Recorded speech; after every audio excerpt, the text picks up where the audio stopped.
Masataka Yoshida, a name that might strike fear into hearts of Yankees fans, or perhaps evoke a blast to the past of the 2023 legendary Japanese World Baseball Classic team, or maybe even the 2022 offseason. Remember that? What a great time. People really thought that Aaron Judge was going to be a Giant for 10 minutes. Aaron Judge. I haven't seen his stats yet with the Giants. Me neither. Alongside Carlos Correa, who was going to be the big third baseman for the New York Mets to make them feel like a new evil empire in New York. Of course, there were so many more impactful deals that were made during the 2022 offseason, like Will Smith going to the Rangers. Congrats on that third World Series ring in a row, bud. There was one deal though that stood out to me as a gamble, a crazy enough gamble that would eventually work out for a team so desperate for some positivity and athletic output in their lineup every single day. See, now, the team I'm speaking of had a really weird 2022 season, and on December 7th, outfielder Masataka Yoshida, aka the Japanese Juan Soto in Adam Jones' eyes, agreed to a 5-year, $90 million contract with the Boston Red Sox. This deal was massive. Many people overlabeled Yoshida as this Japanese Juan Soto, like I said. Seriously, that was a legit news headline, while others believe that the contract was worth half of what Boston eventually paid him. During this brief time of hype that he signed, many debated if the deal was an overpay or even good enough, like I've stated. Did the Red Sox need this player to just be a little bit better than the 2022 Red Sox? Because, man, they definitely did. The 2022 season for the Red Sox was nothing but troublesome. They had players on paper who seemed to make it seem like they would have a decent enough chance at a postseason berth at the start of the 2022 season, but over time, injuries went rampant in the clubhouse and caused the Red Sox to slowly implode on themselves. The Red Sox lost stars like Kike Hernandez, Devers for a little bit, and even the young bright star Tristan Casas, to name a few at the back end of the season. That's just few of the injuries that did happen in 2022 season from a offensive perspective. On top of those injuries, the season in general just felt gloom because the thoughts of maybe Devers or Bogaerts getting traded at that deadline. Bogaerts, who was the face of your franchise, was no longer the face of your franchise at the 2023 offseason, and a lot of people expected Ralphie Devers to follow suit, especially how Mookie was when he was traded years prior. At the time when Devers ended up signing his extension,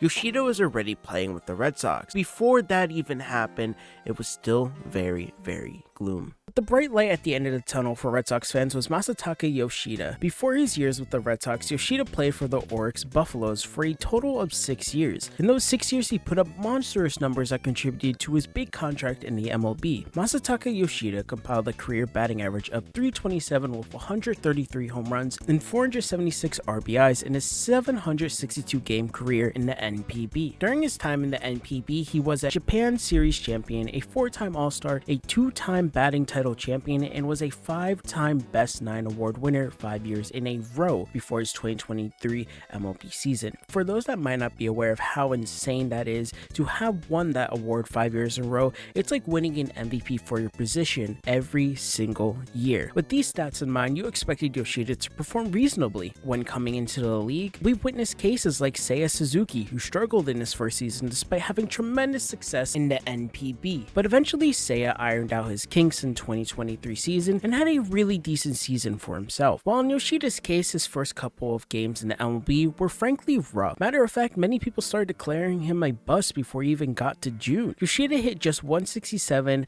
a 310, a 250 with 1 home run in his first 13 MLB games. At this point, many Red Sox fans were doubting their front office, rightfully so, but then Yoshida's experience finally caught up to him and it clicked. In 48 games after that stinker of a start, he slashed a 346, a 404, and a 537, slowly picking up the pace to become one of the most reliant hitters and performers in general on a Red Sox team that was desperately praying for some improvement over last year. All the stats you would want out of a really expensive investment that Chaim went after this previous offseason. People like Peter Fatsi, Red Sox hitting coach, knew Yoshida would be successful, stating that Yoshida covered such a wide range and spectrum of pitchers. Whether it was a breaking ball, a splitter, his mechanics never really broke down. It told me that he didn't have to cheat to create space and create the distance between the bat and the ball. It made my eyes light up. Speaking of when Yoshida was being scouted by the Red Sox, Yoshida continued to have high praise throughout his rookie season. Masataka Yoshida, the Red Sox Macho Man, eventually went on to play a total of 140 games in 2023. He ended it off with a 289 average, a 338 on base percentage, a 455 slug with a WRC plus of 109. He blasted 15 home runs, which seems roughly below average for his standards, but altogether he put up a really nice rookie season. However, the one downside to Yoshida's overall value was his defense. Many people thought going into the season that his defense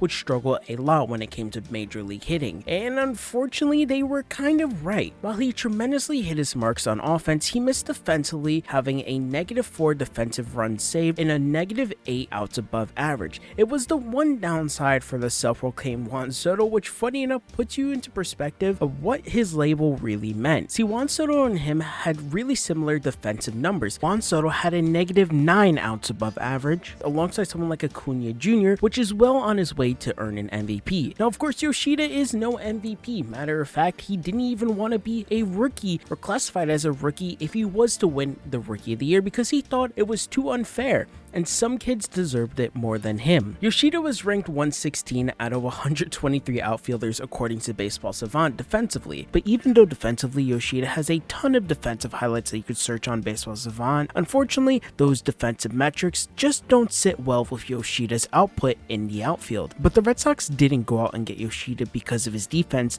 they wanted his offense. Offensively, he was having a similar season to Xander Bogaerts, who the Red Sox lost in the offseason. Oddly enough, from an output standpoint, he filled in the gaps close enough offensively that Bogaerts put out in his 2023 offseason. Bogaerts' numbers were just a tad bit better, but actually Yoshida ended up hitting very similar, just a few home runs off. If Yoshida can fix up his defensive numbers and overall output on the field, without a doubt he will continue to be a very solid, if not outstanding outfielder for the Boston Red Sox for the next 4 seasons. Fangraphs projects Yoshida to blossom in his sophomore and junior season as an MLB player, and keeping productive offensive numbers that will hopefully impact a Red Sox team with playoff dreams. Yoshida got to live out his dreams of playing on an MLB team and meeting some of his idols like Bryce Harper, someone he adored while playing for the NPB. He is the macho man of the MLB, and especially the Red Sox, after choosing his famous walk-up song. He is a wholesome MLB player that just wants to get on base, make the best out of his time in the MLB. He wants to continue to hit every day in Fenway and prove that his contract is worth it to Boston Red Sox fans all around the world. Adam Jones, a person that he played with in 2020 on the Buffaloes, had this to say about his work ethic in Japan. He's a perfectionist. He is the Japanese Juan Soto, making every adjustment that he needs.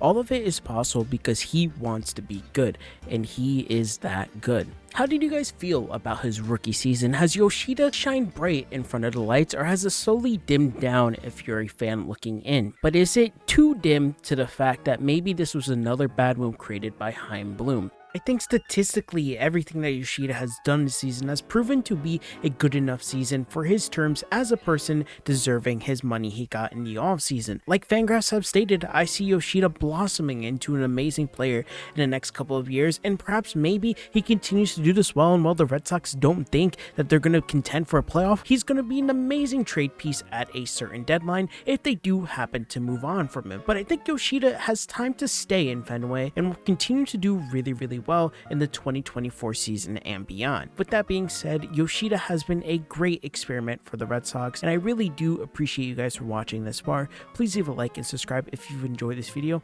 Have a great day or night when you're watching this. Stay safe and have a great day.